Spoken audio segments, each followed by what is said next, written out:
হাসরের মাঠের সেই লক্ষ কোটি বছরের অসহনীয় অপেক্ষা, সূর্যের প্রচণ্ড তাপ আর নিজের ঘামে হাবুডুবু খাওয়ার সেই কঠিন মুহূর্তগুলো যখন শেষ হবে, যখন আমাদের প্রিয় নবী হজরত মোহাম্মদ সাল্লাল্লাহু আলাইহি ওয়াসাল্লামের সুপারিশের পর আল্লাহ চূড়ান্ত বিচার শুরু করার অনুমতি দেবেন, তখন নেমে আসবে এক গভীর ভয়ঙ্কর নীরবতা। কোটি কোটি আত্মা যারা একটু আগে মুক্তির জন্য চিৎকার করছিল, তারা ভয়ে একদম চুপ হয়ে যাবে। তাদের অন্তর এমনভাবে কাঁপতে থাকবে যে তার শব্দ শোনা যাবে, কারণ তারা জানে এখন তাদের সামনে তুলে ধরা হবে জীবনের প্রতিটি মুহূর্তের হিসাব, তাদের আমলনামা অর্থাৎ কর্মের খাতা। সেই ভয়ঙ্কর নীরবতার মধ্যেই আল্লাহর হুকুমে ফেরেশতারা মানুষের হাতে হাতে তাদের কর্মের খাতা তুলে দেওয়ার জন্য এগিয়ে আসবেন। প্রথমে আসা যাক সেই সৌভাগ্যবানদের কথায়, যারা নেককার, যারা দুনিয়াতে আল্লাহর ভয়ে চলত, হারাম থেকে বেঁচে থাকত, মানুষের হক নষ্ট করত না।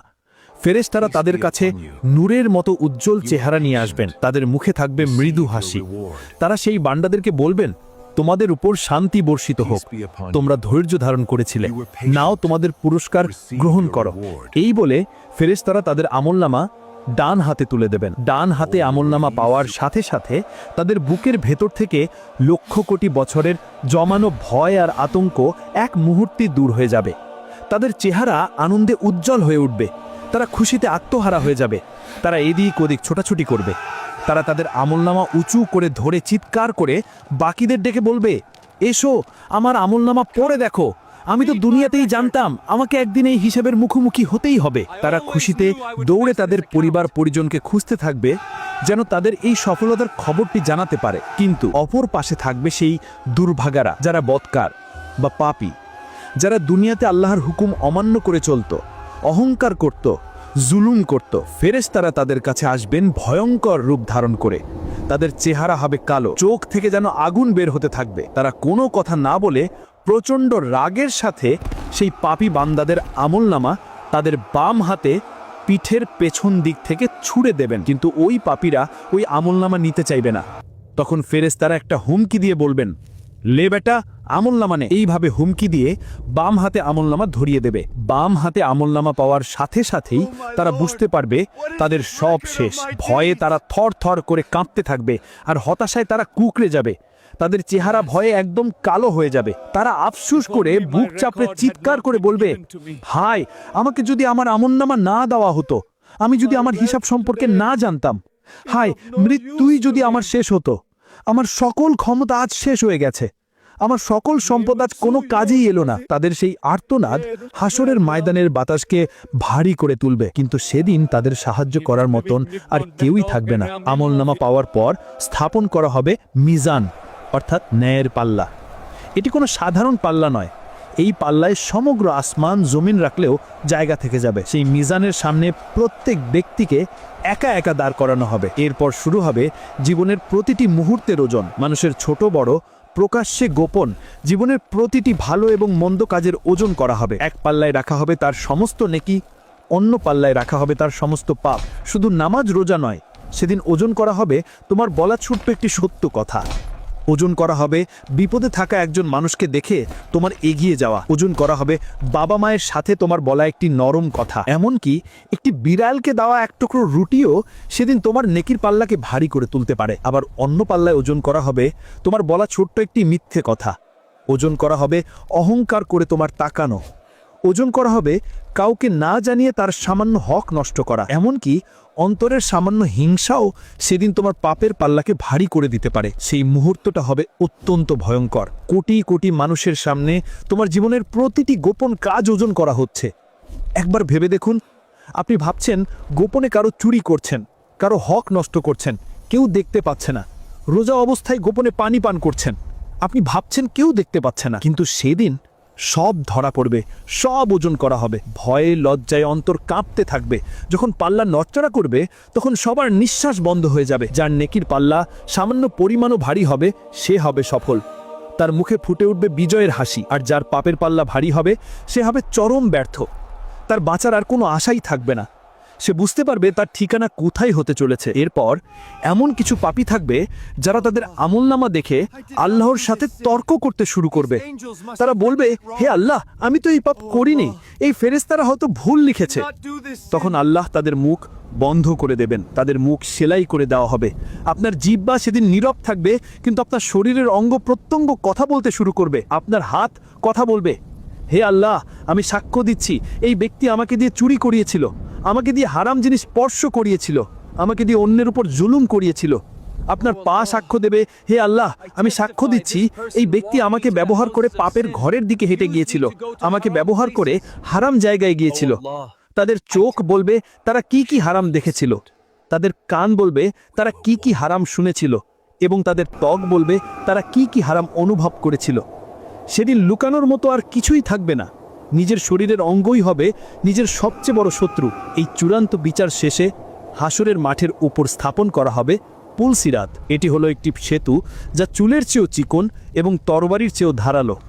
এটি ঘোর অন্ধকারের মধ্যে স্থাপন করা হবে। এর দুই পাশে থাকবে জাহান্নাম থেকে উঠে আসা বর্ষির মতো ধারালো হুক, যা পাপীদের টেনে হিঁচড়ে নিচে ফেলার জন্য অপেক্ষা করতে থাকবে। আর এর নিচেই থাকবে লক্ষ কোটি মাইল গভীর দাও দাও করে জ্বলতে থাকা জাহান্নাম, যা রাগে ক্ষোভে গর্জন করতে থাকবে। প্রত্যেক মানুষকে, সে নবী হোক বা সাধারণ মানুষ, এই পুলসিরাত পার হয়েই জান্নাতে যেতে হবে। নেককার বান্দারা যখন পুলসিরাতের কাছে আসবেন, তখন তাদের ইমানের আলো তাদের পথ দেখাবে। যার ইমান যত শক্তিশালী, তার আলো তত উজ্জ্বল হবে।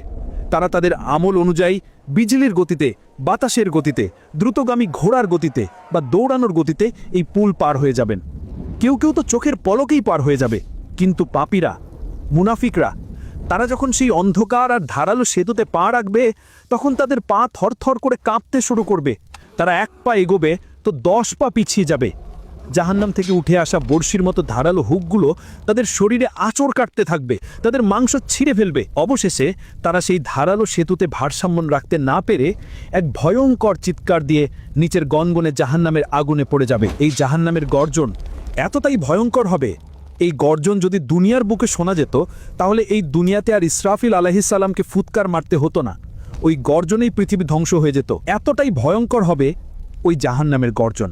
যখন হাসরের মাঠের চূড়ান্ত বিচার শেষ হয়ে যাবে, যখন পুলসিরাতের ভয়ঙ্কর পরীক্ষাটাও শেষ হয়ে যাবে, আর যখন জান্নাতীরা তাদের চির শান্তির ঠিকানা জান্নাতে আর জাহান্নামীরা তাদের কষ্টের ঠিকানা জাহান্নামে ঢুকে পড়বে, তখন দুই দলের লোকেরাই ভাববে এটাই হয়তো শেষ।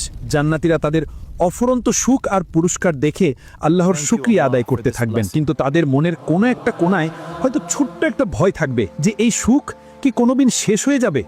আর জাহান্নামীরা, তারা তাদের ভয়ঙ্কর শাস্তি পেতে পেতে মনের গভীরে একটা ছোট্ট আশা নিয়ে থাকবে, হয়তো একদিন এই কষ্টের শেষ হবে, হয়তো একদিন মৃত্যু এসে আমাদের এই যন্ত্রণা থেকে বাঁচিয়ে দেবে। ঠিক সেই মুহূর্তে যখন জান্নাত আর জাহান্নামের সবাই তাদের নিজ নিজ জায়গায় স্থির হয়ে যাবে, তখন আল্লাহর পক্ষ থেকে একজন ফেরেশতা উচ্চ স্বরে ডাক দেবেন। সেই ফেরেশতার ডাক জান্নাতের প্রতিটি জায়গা এবং জাহান্নামের প্রতিটি কোণা পর্যন্ত পৌঁছে যাবে। তিনি প্রথমে ডাকবেন, হে জান্নাতের মানুষেরা। এই ডাক শুনে জান্নাতের সবাই ভয় আর আতঙ্কে তাদের ঘাড় উঁচু করে তাকাবে। তারা ভাববে, হায়, আমাদের কি আবার এই শান্তির জায়গা থেকে বের হয়ে যেতে বলা হবে? এরপর সেই ফেরেশতা আবার ডাকবেন, হে জাহান্নামের মানুষেরা। এই ডাক শুনে জাহান্নামের লোকেরাও তাদের মাথা উঁচু করে তাকাবে। শাস্তির মধ্যেই তাদের মনে ছোট্ট একটা আশার আলো জ্বলে উঠবে। তারা ভাববে, হায়, আমাদের কি এই শাস্তি থেকে মুক্তি দেওয়া হবে? যখন দুই দলের সবাই অধীর আগ্রহে আর ভয়ে অপেক্ষা করতে থাকবে, তখন তাদের সামনে এক আশ্চর্য জিনিসকে নিয়ে আসা হবে। মৃত্যুকে সেদিন একটা সাদা কালো রঙের সুন্দর ভেড়ার মতো করে নিয়ে আসা হবে এবং তাকে জান্নাত এবং জাহান্নামের ঠিক মাঝখানে দাঁড় করানো হবে। এরপর সেই ফেরেশতা আবার জিজ্ঞেস করবেন, হে জান্নাতের মানুষেরা, তোমরা কি একে চেনো? জান্নাতের সবাই একসাথে উত্তর দেবে, হ্যাঁ, আমরা একে চিনি, এটাই তো মৃত্যু। তারপর তিনি জিজ্ঞেস করবেন, হে জাহান্নামের মানুষেরা, তোমরা কি একে চেনো? জাহান্নামের লোকেরাও একসাথে উত্তর দেবে, হ্যাঁ, আমরাও একে চিনি, এটাই তো মৃত্যু। যখন জান্নাত এবং জাহান্নামের সবাই সেই মৃত্যু নামক ভেড়াটিকে চিনে ফেলবে, তখন আল্লাহর হুকুমে সেই মৃত্যু নামক ভেড়াটিকে জবাই করে দেওয়া হবে। মৃত্যুকে জবাই করার পর সেই ফেরেশতা এক শেষ এবং ঐতিহাসিক ঘোষণা দেবেন, যা শোনার পর আর কোনো সন্দেহ থাকবে না। তিনি প্রথমে জান্নাতবাসীদের দিকে ফিরে বলবেন, হে জান্নাতের মানুষেরা, আজ থেকে তোমাদের জন্য শুধু অনন্ত জীবন আর অনন্ত সুখ, আর কোনোদিন মৃত্যু আসবে না, তোমরা এখানে চিরকাল থাকবে। এই ঘোষণা শোনার পর জান্নাতীদের আনন্দ আর খুশির কোনো শেষ থাকবে না। তাদের মনের ভেতর থাকা ছোট্ট ভয়টাও দূর হয়ে যাবে। তারা বুঝতে পারবে তাদের এই সুখ আর শান্তি সত্যিই চিরস্থায়ী, যা আর কোনোদিন শেষ হবে না।